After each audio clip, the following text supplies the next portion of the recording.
I got a lot of questions yesterday from people on Twitter and also from people ringing into the show saying, at what point does the kind of obstruction that they're taking part in become an offence, and when can you arrest them for that? We've been really clear that the activity of the protesters this time is unlawful. Yeah. So obstruction of the highway is an offence. There is a stated case that actually permits protest to obstruct the highway, but because of the level of disruption, the significance and the serious nature of that disruption, we put conditions on the protest yesterday under the Public Order Act, which means anybody protesting outside of Trafalgar Square is committing a criminal offence and they're liable to arrest. And the problem for you, I presume, is the sheer numbers. I was reading some stories in the Times today about some of the things that happened yesterday. You know, for example, some of the equipment that's been smuggled into Trafalgar Square.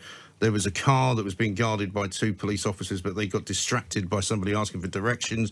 You know, there's so much going on, and I'm not blaming the police for any of this because it's a very difficult job that you guys are doing. But it's almost as though we need to come up with a different form of attack, if you like. Well, it's a really complex operation for us. So we are using every piece of legislation currently available to us to deal with the unlawful activity that we're encountering. But it takes time. When people go limp on arrest, it takes at least 4 officers to take them away. They have to be processed through custody. That takes additional time.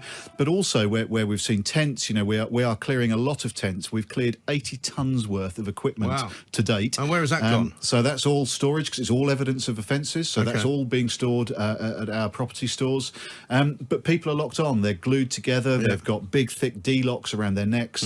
It's not a quick process. No. And obviously, once we've then taken the road, we have to maintain a presence so that we can sustain our presence there.